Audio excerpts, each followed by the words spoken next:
All right, guys. We are gathered here today to talk about Marvin Gaye's What's Going On, one of the selections for our Black Lives Matter discussion series. And so I'm Sherlanya for anyone who's watching this. And Lauren, why don't you tell me who you are and then what your relationship to this album is? Okay, sure. My name's Lauren, and my relationship, I work at the library. My relationship to this album is I had kind of heard a couple of the standout, the big hits, like Inner City Blues and Mercy Me before, but I had never listened to the album all the way through until last week. Okay. All right, Marissa, what about you? What's your deal with this album? Yeah, I already told Lauren that I'm not much of a musical person. I think I had only heard the title track before. And that's about it. Listened to it for the first time, the whole album all the way through, like last week. Okay. I have listened to this album before a while ago, but I love Marvin Gaye and I love his voice. And I was thinking about this and I was like, it is going to be difficult for you to like keep your head on straight and try to talk about this man's music and try to talk about this album because I just love his voice and my mom liked him a lot. So I grew up hearing his music and like some of the songs on this were on this Marvin Gaye's Greatest Hits album that I don't know how many times I heard in my growing up years. Right. So we're all kind of coming at this from a different point of view. Lauren, I know you do some music, so you're like coming at this a little bit from a musical point of view, right? I know you've done some musical stuff for the Saturday show, and that's what I was thinking about. So like you looked at me like, please don't say that. Please don't. No, I thought that's so generous of you. See a guitar in the background. I feel like it's fair to say that. Oh, okay. Yeah, that's true. That's true. There's my musical resume right there. I can play G and A and C and D. What was your question? Something about music? Maybe you're coming at it from do you feel like your experience with music makes you come at this from a different point of view? Marissa just said I'm not really a musical person. I feel like I'm not a music person. I feel like I realized that when I was thinking about the discussion that happened about To Pimp a Butterfly. Okay. This album just happens to be one that I'm just an obsessive person. Like once I get into somebody, I'm going to go down in there. So it's kind of just trying to establish how people are coming into this work. Yeah. Okay. That's a good question. I think I can give some answer to that. I have sometimes I feel like when people say, oh, I'm not a musical person, I just think, what does that mean? Aren't we all, musical beings and artistic beings, but maybe not. Maybe that's just way too optimistic. But I think for this album, I don't know, I was telling Marissa before we started to hit record that it made me feel like when I listened to it, I was there in the studio, just part of a session, with there was a real atmosphere. There is a real atmosphere to this album. And I felt kind of inserted into something very just visceral. And I was also making this connection to, it kind of felt cosmic in a way, like the way that a lot of the album is set up with the ethereal backing vocals and just flute solos and saxophone and bongo. Are those bongo drums? There's just this feeling of I'm sitting in a room filled with people kind of responding to one another musically. So in that way, it reminded me of another kind of cosmic-y album. And maybe this helps give a sense of how I approach music. It's this felt a lot like Astral Weeks in a way, by Van Morrison, which came out. This is the only Googling I did around this. I'm not a person who really needs to know every single little detail about Marvin Gaye. I can also relate to what you said, though, Sherlanya, about just his voice is beautiful.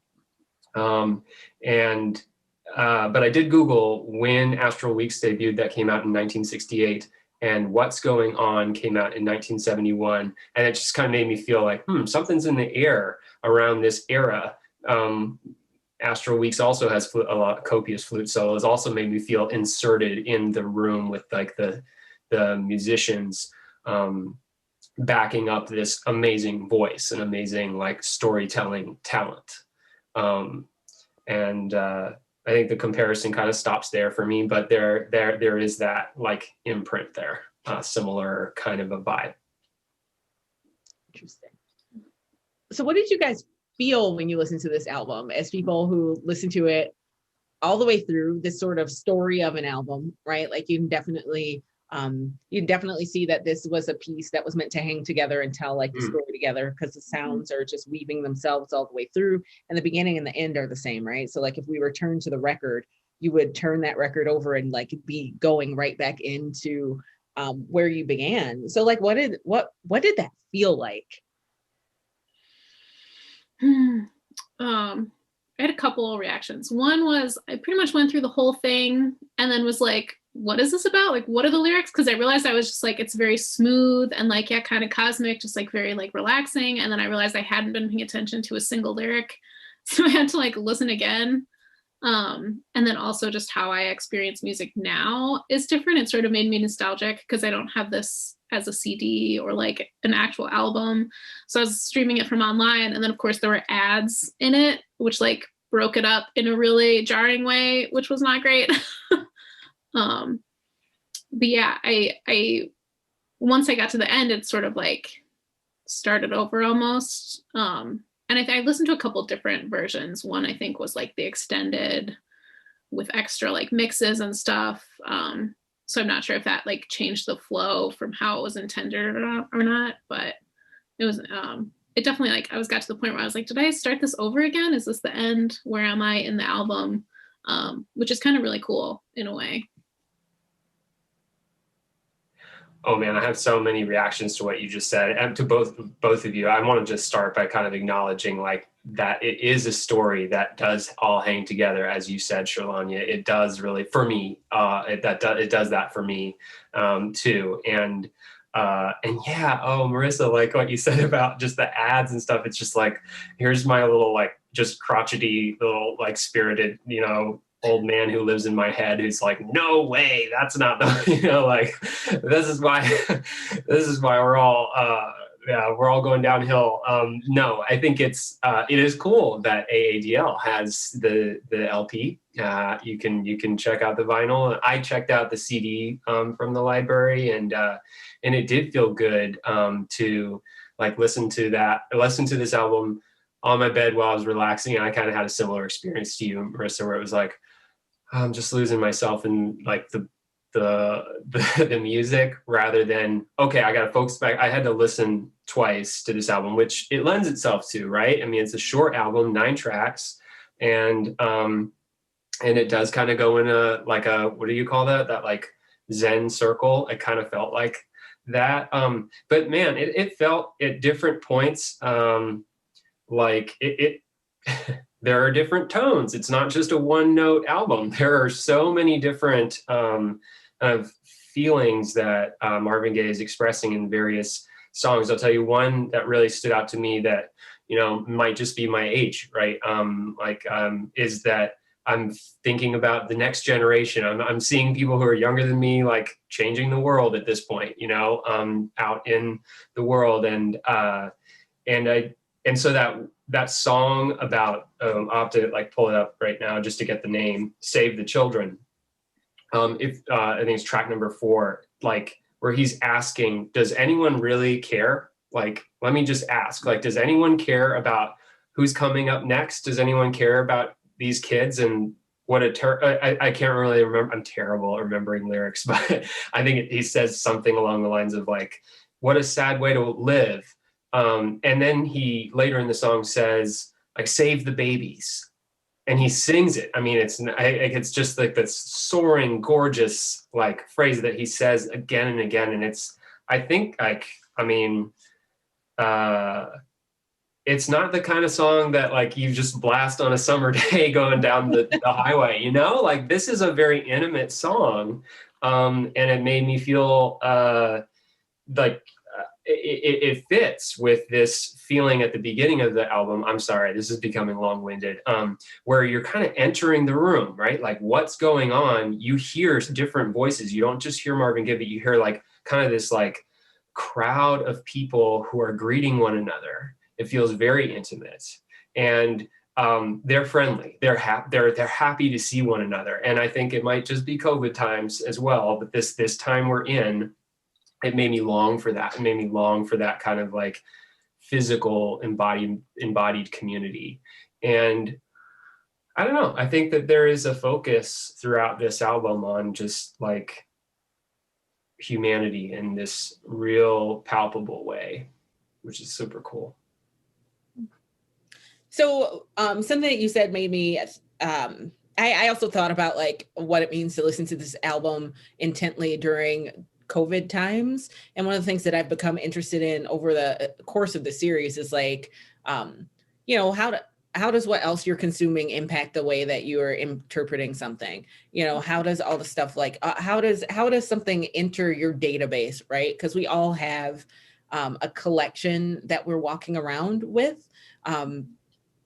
But so like thinking about this within the context of COVID times made me really think about that, right? Like, because you're like in what you're talking about, right? Like this greeting, this like people being happy to see someone, like that's like very relatable. And so like how is experience different when you have something tangible like that that's relatable versus like if you don't, right? Like part of this album in part was inspired by his brother who had come back from Vietnam, and he had noticed that like they had been writing when his brother was gone, and he had noticed that like that experience changed his brother, right? Mm-hmm. So like what's going on, you know, like that really is somebody like returning, right? Mm-hmm. Returning from being away. And you hear that idea elsewhere in the album, right? It was like, I'm behind on the times, what's up, like is our team gonna win or whatever. And it made me think about like the current time, but I'm also reading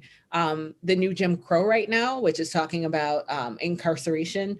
And so I could not think about this album without thinking about the experiences of people who have been incarcerated, right? Like how your life is different.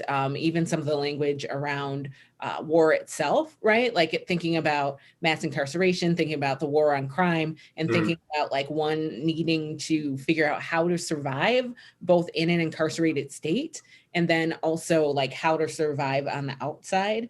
And so like I'm thinking about, you know, here we are a lot of years later, you know, and how this album, you know, you can sort of drop it into different situations, and then the storytelling still has meaning. And then even with respect to some of the more spiritual songs, I was thinking about that type of storytelling, right? Like if you, you know, a lot of people's spiritual beliefs come from a body of literature that is meant to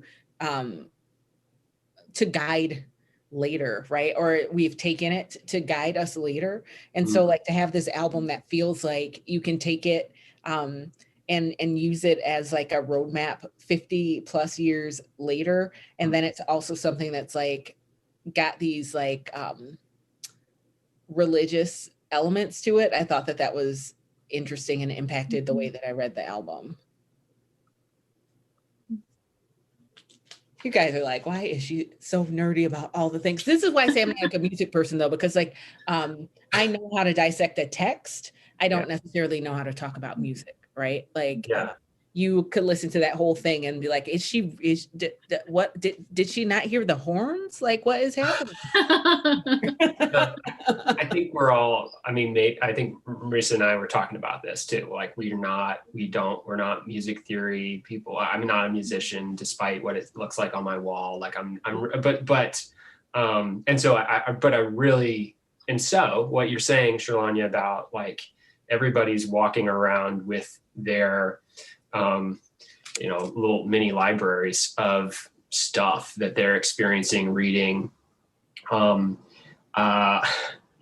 mean, I I thought about that too at points, because I'm reading up kind of an intense memoir right now, and it has to do with a girl who grew up and really scared of her dad, and justifiably, and that feeling kind of, I think that's probably why I thought, oh man, this part of the reason that song about children really like hit me harder than maybe it would otherwise would have.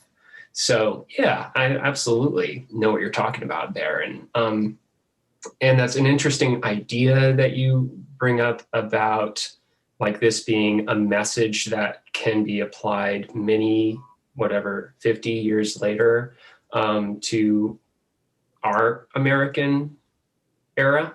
And even though he's addressing Vietnam, we have had wars since, and we are having struggles since then. That I mean, I feel like I listen to a fair amount of NPR, and there's quite a lot. I've noticed over the past year, since the George Floyd's killing, quite a lot of like transition music. Kind of, I hear Marvin Gaye pop up. I hear inner city blues pop up quite a bit, and you know, I think that other people are using this album as a touchstone, to say, well, look, like, what else do you want? Like this song is applicable today. I mean, the lyric. Yeah, the trigger happy policing. Right, that's the lyric. Yeah. So one of the songs I was nervous to like listen to this intently because I do have such affection for Marvin Gaye and his music and some of these songs. I was like, oh, what happens if you listen to this and then just discover just something that like went past? What if you ruin your enjoyment by doing this? And why would you? And then I felt like, why would you put this album on this list? You like this man, you like this music. Why would you invite yourself to dissect it? But one thing that I remembered when I was looking at the list is like, there's the song that's about addiction. And like, that's a song I just would flip past because it's like, well, I don't do drugs. I don't plan on doing any drugs.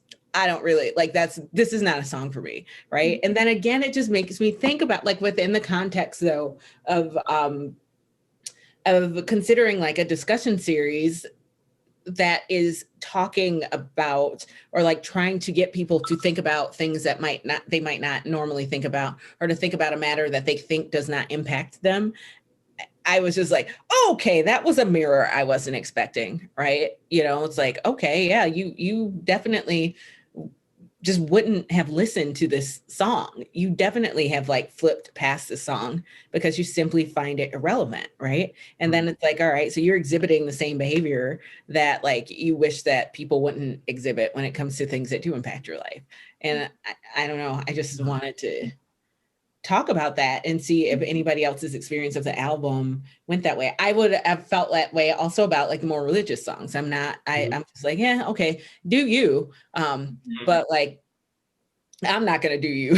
And I'm just going to skip the God is Love song. I'm going to skip the Holy, Holy song. Yeah.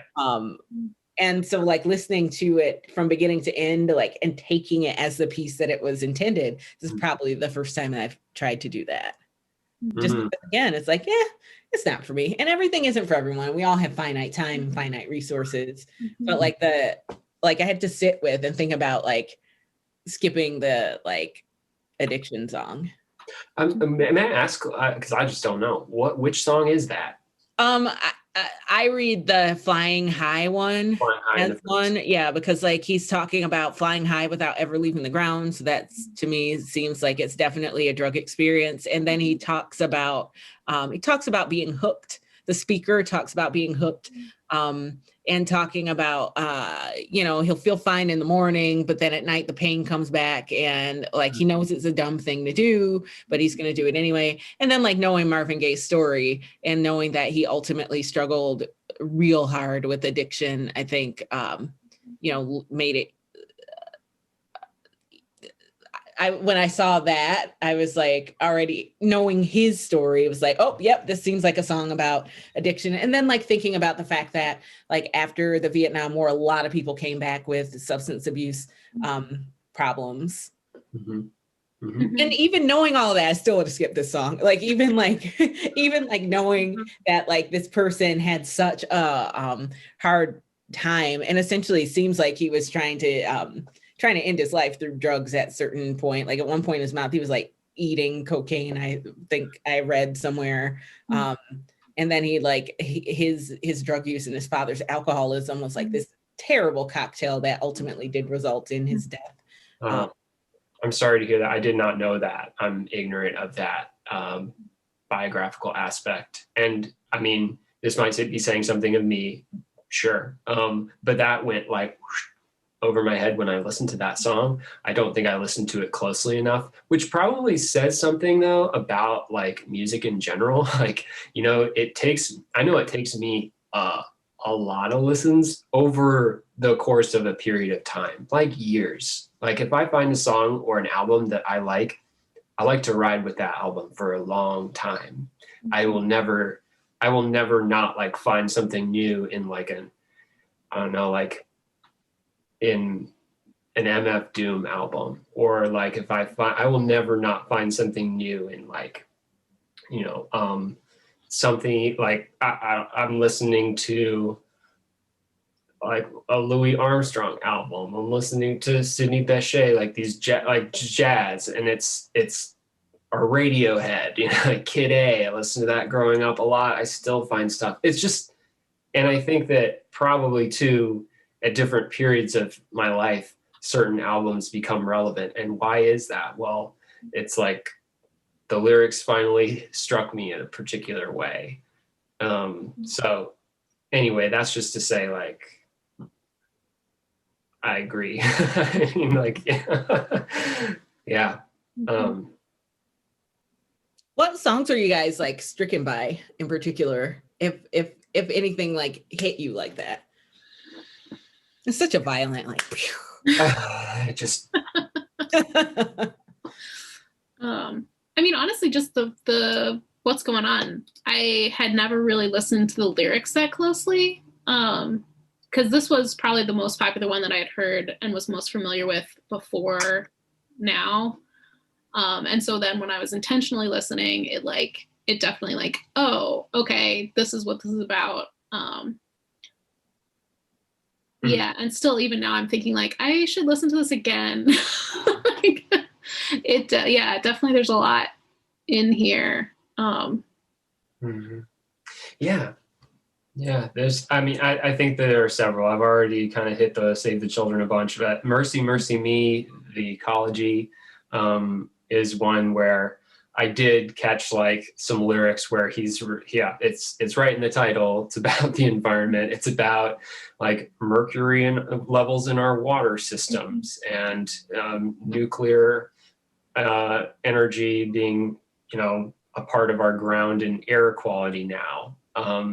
And gosh, you know, talk about like the little like Rolodex libraries we walk around with. I know I happened to catch the TV miniseries Chernobyl recently, and that also I think that it made me think about like human folly. It really made me think, and in some of the other songs, which, you know, if you had told me like, let's listen to this track like Holy Holy by Marvin Gaye, I probably, you know, maybe I would have had a similar experience. Maybe I would have said like, it's not really like my thing. I'm not a big, you know, I'm not a huge Christian or anything like that. But I felt like this kind of expression of faith really, and it's sort of like a curiosity about the world, and it's a curiosity about people, and it's a love for people and all people. And I felt that there was like a lot in it, in this expression of his faith, Marvin Gaye's faith, that is, that I could identify with, that I could feel like a connection to. And so, you know, when he's asking these questions, it almost feels like he's looking at the world like a scientist might, like, why do things work the way they do? Why do people do these things to one another that they do? While also feeling not a part in an, in an observer type scientisty way, but like in a deeply human way, where he's like, I care about these about these things, like, and he's not doing it in a way that really like, oh my God, I can't like stop crying type way, but in a way that really makes me think like he's a highly empathetic human being, and he makes me like want to try to be a little more like that. Yeah, I'll second that. In general, the whole album really struck me of just how religious it was that I wasn't fully expecting. I don't know why. I don't know much about him as a person, but like, sex symbol. And we don't like, he definitely, like, if you don't know much about him, like one of his big albums, his last big album was the one that had Sexual Healing on it. That's like one of the big songs that he's known for. And so like, if you don't know much about him, you're gonna know, like, I bet you know the song Let's Get It On, Sexual Healing, Grapevine, like I Want You, right? Like, you're thinking about somebody that's a sex symbol. We don't often think about sex symbols and people of faith at the same time. People I'm like, that I have an answer for. Yeah. But you were trying to complete a thought, and I was like, wait, I can explain. That's it.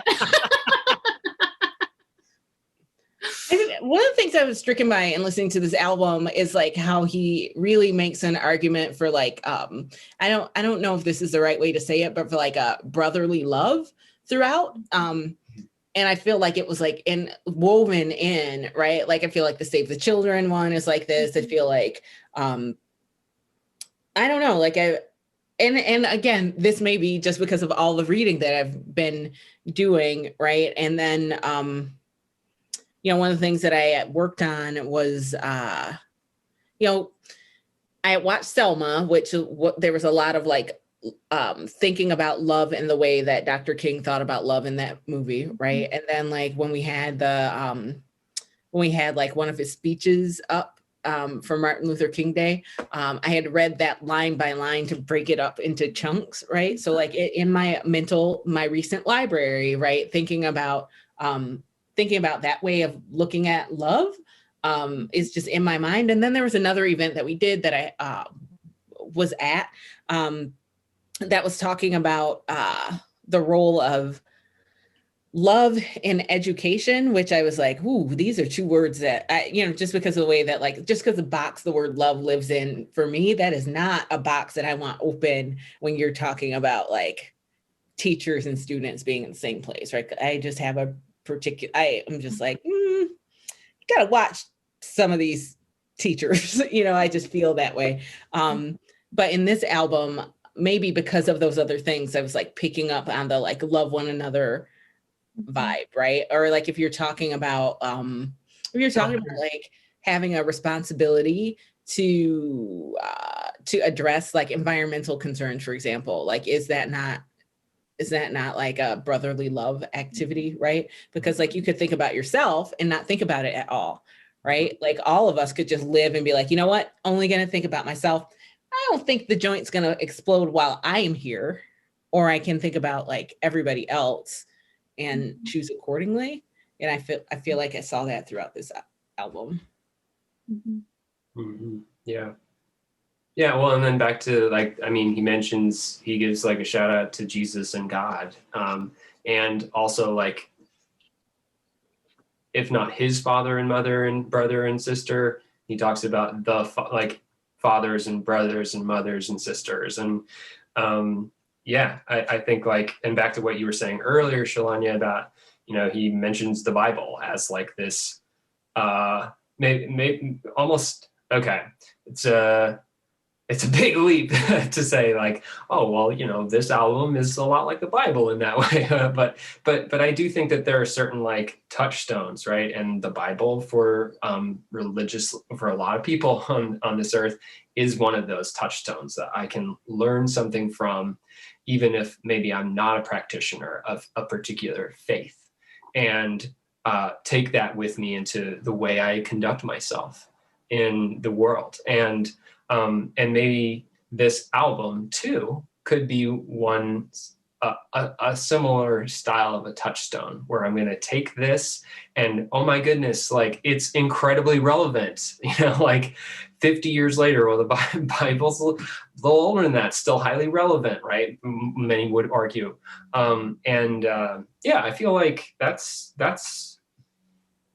to the good. If you, whatever it is that you're finding a message that minimizes your own like small bubble, where you feel minimizes, that those feelings that you're kind of articulating right then of like, as long as the like joint doesn't blow up on my watch, I'm cool. Like that feeling. Yeah, I think the more you got those, probably the better your chances are of having a full life. So another thing I was thinking about with respect to this album is that, it was like this theme album, right? That clearly was telling a story, clearly had a message, and it was a break away from his previous work, right? And part of that, from what I understand, and I did not beef up on the following before this conversation, so I'm going to keep it loose, and I am warning you, like, this is the disclaimer, like, I am going to try not to actually cite any facts because I did not beef up on, right? But like Motown is known for being a hits making label, right? And he was a Motown artist for a very long time, and he wanted to do something different. He wanted to like do this thing. And again, walking around with this year's library and the last couple of years library in my mind, like I found myself thinking about like the way that we treat some athletes sometimes when they're like talking about issues, like nope, shut up and play ball, right? And I feel like, and while this is different in that, like,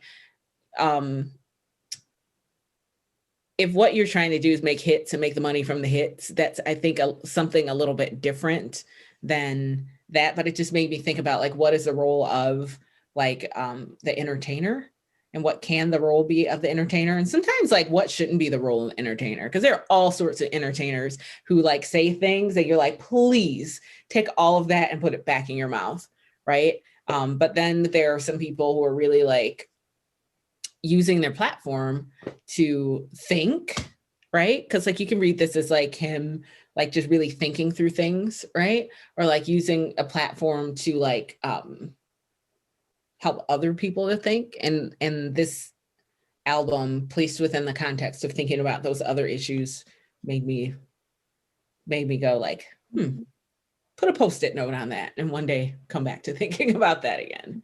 Mm-hmm. Yeah, I kind of was thinking about that too. This was my minimal baseline Googling, was that this was like the first album that he like had a huge role in producing, and like the shift from Motown into him. And I feel like I've seen that with other artists too, of like entertainer to then maybe being more aware and wanting more control over your music and more of an intentional like social commentary in the music. And I just thought that was an interesting, like, thinking about that in the context of that. I want to call it like almost like an archetype of movement for artists and for musicians. And I just thought that was interesting to kind of witness. Yeah, that's interesting. I mean, I don't know, like this is one of the greatest things about music is that it can go deep, and it can just stay on the surface and just be that tune that I'm like, yeah, like it's all that. It can be anything in between, right? And that's what's really powerful about music in general. But I do, as a rule, just sort of find myself like it as a rule. No, like it's not a rule in my mind. It just happens. It's like the albums that I want to turn back to because, they've really resonated with me throughout the years, typically are those ones that have a little bit more to say. Not always, but that's cool to hear this context that you both have you're bringing to this conversation. Because I didn't know this, and I guess I could have it just makes me think about how like he in this one artist you pinpoint one point in time and you think, oh my God, he's a sex symbol. Like, or like it makes me think about like right now in our culture, this is a little different, maybe tangentially related at best, but like there's some documentary or something or other. I didn't actually ingest it, but something about Britney Spears being the way that she was managed, right? And like this entertainer woman was in some ways like, you know, she was packaged for popular consumption, and how she might not have actually been like the person that we in the late 90s, early aughts thought her to be. In fact, like she was a human underneath these sorts of like messages that were beamed at us about Britney Spears. And that's you know, kind of a tragic byproduct of fame, right? Is like you get like this, because I mean, you also mentioned this, Sherlanya, and this is like an interesting idea to maybe talk a little bit more about, but like, you're here to make money, or you're here to make some songs that are going to like hit the airwaves and rock everybody's socks off, or are you like trying to say something as well? And like, if you can do both of those things, wow. Like, but oftentimes the focus of the music industry is on number one, right? And you really got to swim hard as a musician, as an artist, if you want to swim against that current, I think. Sometimes it just takes people a while to have something to say too. You know, what I mean? Like you have to live some life to like you have to like live some life and have had some time to like think and synthesize, and maybe, you know, had some things happen to you along the way too. He was also interesting in that like he kind of tried some different, like he wanted to be an athlete at one point and was like trying to play football or something like that. And he had like joined the military at some point, and that was not a good fit for him. And he did everything that he could to get discharged from the military. Like he's got stories all over the place. And just like thinking about packaging, right? Like we think about, I think he was born in the late 30s. I cannot remember this though. But like the way that you would need to be packaged as like a Black singer, it's going to be different, right? And so like if you look at images of him like as a part of and Motown generally, super clean cut, very, very like put together, dapper, I think is a word that one might use when describing that kind of look, right? And so like breaking away from that would correspond. Like I think that if we're thinking about his progression, we have to think about like the times as well, right? So like this is written in 1971. This is like post-civil rights movement, modern civil rights movement.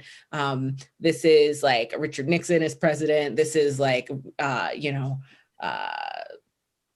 war on crime type stuff. Like there are all of these things that are like moving all in this time period, right? Like he alludes to it. Who are they to judge us simply because we wear our hair long, right? Like that is about reacting to changing times and like changing ideas of how people want to be and live. So I guess that like my question I'd like to ask at this point and have us think about directly is, what does it mean to listen to this album in 2021? What does this album have to offer us now? Marissa, you want to go? I don't want to go out.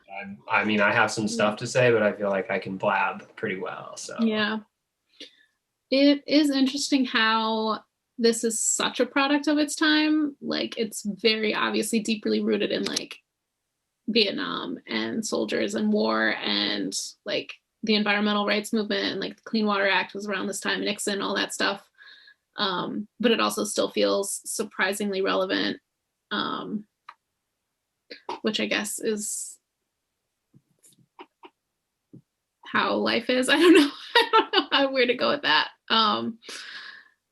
It still is super relevant because they had just re-released it or released it with extended things, and there was a whole article about like that this is still such a important album for us now.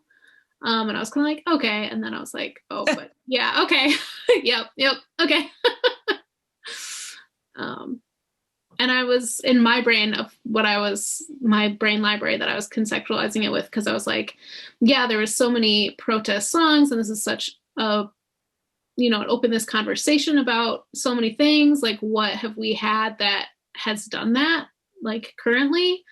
Because part of that is like such a different time, like where you could have a big conversation about one thing, and now there's so much media and so much music and just content that is constantly being thrown at us. I was trying to think of like what is something that has had an impact currently, which of course I was thinking about like Beyonce and Formation and like some of the other popular stuff that's come out now. And part of it is because it's not my community, so I don't know necessarily what has had similar impacts. I just know like that was something that was everywhere right when it came out. I don't know. Just media is different and interesting. I don't know. Yeah, one thing that, I mean, just to piggyback on what you were kind of saying toward the end there, Marissa, is like, I do feel often, this is just my personality, I'm sure, but kind of awash in like options. I got so many options. I got so many content options. I got so many ways that I can entertain myself or while away 5 minutes right now, like I got it right here. So like what this album on like the first thing that I would say is like, why is it relevant? Well, it's not very often that I feel invited by an album just to sit and listen to someone trying to like, who doesn't feel like they're in any type of hurry, or they're not trying to really like dazzle me with any particular thing. I mean, he's got like Marvin Gaye's got an amazing voice. We've covered that. Like definitely anyone who hasn't listened to Marvin Gaye in this way on this album, I think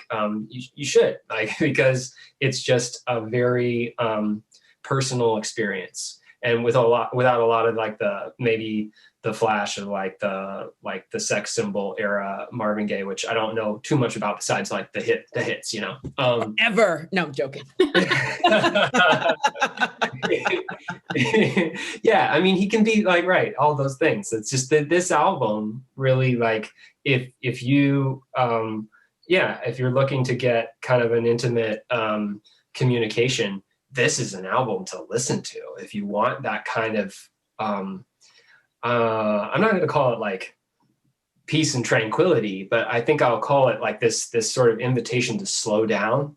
That's in this album, even though, I mean, it wails. It's not just like gong sounds or something. Like I don't want to like give anyone the wrong impression. It's like they've got tightly crafted, amazing songs on this album, but it just feels like a person is singing to you, and musicians are playing, and they're interacting with one another, and you get to sit in on it. And so, yeah, I think there's just that to start to answer that question. And then I guess like, yeah, there are a lot of problems that like the lack of feeling of unity, the lack of feeling whole, the lack of feeling in control. These are themes that are explored in this album. And then there are the, like, I would say like the big manifestations of those things. Like we want to talk about racism, we want to talk about class, we want to talk about the military industrial complex, we want to talk about the environment and the degradation of the environment. We want to talk about those things. Those are being discussed as well. But what really like stood out to me is just like, he made me want to go a little deeper through his words, through his songs, in thinking about this on a human level. Like, okay, this isn't something I can just pop open my New York Times and read about. This is something that I want to like feel and think about more deeply than that. That's a rare thing in an album. I suspect that's why this album has resonance today for a lot of people. One of the things that I was thinking about with respect to that question, right, is again like some of the other material that I've been looking at lately. So like there was Why Are All the Black Kids Sitting Together at the Cafeteria, that just had like a 20-year re-release, right? And so there's this big chunk, a significant chunk of the book that's talking about like, okay, this is what's happened over the last 20 years, but everything in the book's still relevant, right? And then having the same experience with the new Jim Crow. There's like this part in the book that's like, okay, so let me talk to you about the last several years. And the rest of the book still stands, right? And so like this definitely feels, in a sense, like a repeat of that idea, right? Like this is 50 years old. One of them is 20 years old. One of them is another set. It was like even going back to reading James Baldwin, right? It's like, okay, yep. And a lot of this still feels very relevant, right? And so like, again, with the stack of this material, it's just like, okay, yep. This is all feeling relevant in the same ways. And then it makes me wonder, is that always true, right? Like if we just rolled back 50 years, right? If we're in 1971, what's going on is brand new. But then we're listening and reading to things that were written before. Do we feel the same? Like, will we have that same feeling or not? And I just don't know what the answer to that question is, but it is a little like, I don't know. It feels funny, right? To like keep going after these different texts and having the same feeling, and then contrasting it against the progress narrative that most of us, in like our school system were taught, right? Like things were bad, then this thing happened, and now things are better, right? Like the way that we engage with history with students, and then like to be an adult and to take on, personal responsibility for learning more and to feel like a very different experience, right? Like, oh, here are the common threads, here are the common threads, here are the common threads, here are the common threads, or even to have read, Frederick Douglass, one of Frederick Douglass's autobiographies, and to read Harriet Jacobs and to see like some elements felt very contemporary, right? And like now we've traveled back to the 1800s, right? And it's in direct contrast in some ways to like this way that we're taught to think about history. Now, on the other side of that, like I don't want to diminish like real things that have happened. You know what I'm saying? Like I couldn't have worked my job 50 years ago. It just wouldn't have happened, right? Like I wouldn't have been in the places to play, and so like I don't want, like I think that there's danger in presenting a story that's like nothing has changed when things have obviously changed. Sure. But it's also very interesting to just look at like what feels contemporary when we think that we're looking at the past. Yeah. I have something to say real quick. I'll keep this I'll try to keep this brief. This is an incredibly fascinating question, but like one thing that just makes me, I want to sort of respond to what you just said by saying like, yes, like I feel like we're given, maybe particularly in America, but I suspect this is true, not just for Americans. We're sort of presented in a narrative of like the forward march of progress, the inexorable forward march of progress. And that's just not how history has worked. That's not how the human drama has played out, right? My wife's a teacher of elementary kids, and she has this book called A Street Through Time, and it's a picture book, right? And it's a super cool book, and it's one street in somewhere in Europe that shows the different epochs, right? And so it goes from like kind of the prehistory to this small village to, oh my god, holy crap, like Rome just came through, like, and now like the regular folks who you saw are gone, or they're like kind of the peons, or like they're hanging out in the hills, and the people on the river are now Romans. And then you turn the page and it's a revelation, because it's all desolation. I mean, the columns are gone, like the marble columns have fallen, they're eroded, everything gone, right? In other words, like the historical perception that I often have, I think, as a product of American public schools, like get of like, oh, well, we're just getting better and better. The only way is up. Is like, no, that's just not true. And we need to reckon with that. Number one. Number two, I feel like there are these cyclical feelings or problems, like social challenges, social ills that we are experiencing, because humans are humans and we haven't really evolved that much. Like, we haven't been on Earth that long in the grand scheme of things. We're still feeling, we still are equipped with brains that, evolved over millennia. So we're, in some ways, it's not so surprising that we still have these feelings and challenges. And like the warlike impulses, the impulses to other people, the impulse to conquer other people, to feel like life is a zero-sum transaction. Like, yeah, that's a feeling. That's a problem. Like that's just a human reality that we have to work together to try to overcome.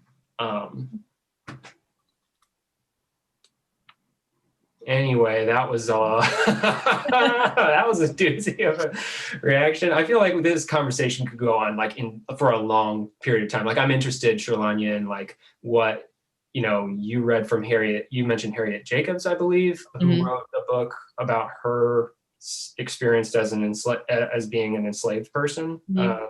I think along with Frederick Douglass, and I hadn't actually heard of her before last year as sort of the launch of this initiative. And yeah, I'm glad you brought her up, because although I haven't read the book yet, I've just read a few, maybe a couple dozen pages, but I was struck by like, oh, this is an actual like person talking to me right now. What a clear voice.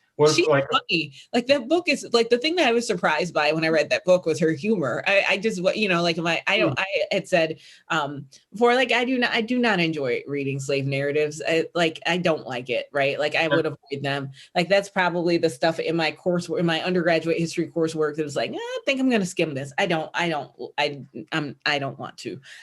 So like, when I was like trying to read that with the intention of being able to like be in a conversation about it, I was like, all right, okay, got buck up and do the thing. And she was funny. And I was like, well, why wouldn't she be funny? Like, what ideas have you put upon this person just because you know that the person was enslaved? Like, why wouldn't she? She could be funny or she could not. She could be nice or she could be mean. She could be anything that any of us are, right? And it was, and so like, one of my takeaways from having that reading experience is just like, you know what? There are all sorts of things that we like hang ideas upon that we never would know if we don't overturn that stone, like being surprised at her humor. And was like, okay, this is a way that you did not grant this person her full humanity. And where else are you doing that? And the reason why is because like, that's what happens when you have a person that you're thinking of as a slave. You deny them the humanity, no matter what you think about slavery or things like that's what happens, right? Like when you have like a category like that has existed, even if you're in the future from it, right? And I never, like, if it weren't for like trying to come up with a list of things that traverse time and circumstance and points of view and things, I never would have picked that up, because like, that's not leisure reading for me. Like, that's you know what I feel like doing tonight before I go to bed? Digging deep into the experiences, the terrible experiences of people without whom I don't exist, right? Yeah. Like I don't want to, it's just not my idea of a good time. Well, any closing thoughts today? We're flirting with the hour mark, so we probably should wrap it up. Or I'll ask my favorite wrap-up question. What are you going to read next? Or what did this album make you want to dig more into? I'll say that this album made me want to do more of these. Like I want to listen to albums and try to listen to them a little more purposefully. I think I will stick to my general like preference to not really get like dig deep into the biography. Maybe I'm not curious in that way, a curious enough person, but I do get curious just about like, I like to just get to marinate in music, and so I'm glad that I could show up to this. I noticed that Solange's "A Seat at the Table" was a part of this list, and that Kendrick Lamar's "To Pimp a Butterfly" was as well. And you know, I'm glad that those came, and hopefully those will be on the internet too, because I'm excited to see what other people's impressions were of those albums. But anyway, I'm excited for the next musical album on this series. Yeah, same. And then also just in general, listening to more albums as albums. This was really making me realize that I listen to a lot of music as like playlists or like, you know, random, you know, best of things. And it does take away. I mean, some albums like this one are definitely meant to be a conversation as like a piece together. So it kind of makes me want to go back and see like what other things should I be listening to in conversation as a body of work instead of just like the singles that we know. Yeah. Very cool. Well, thank you guys. Appreciate it.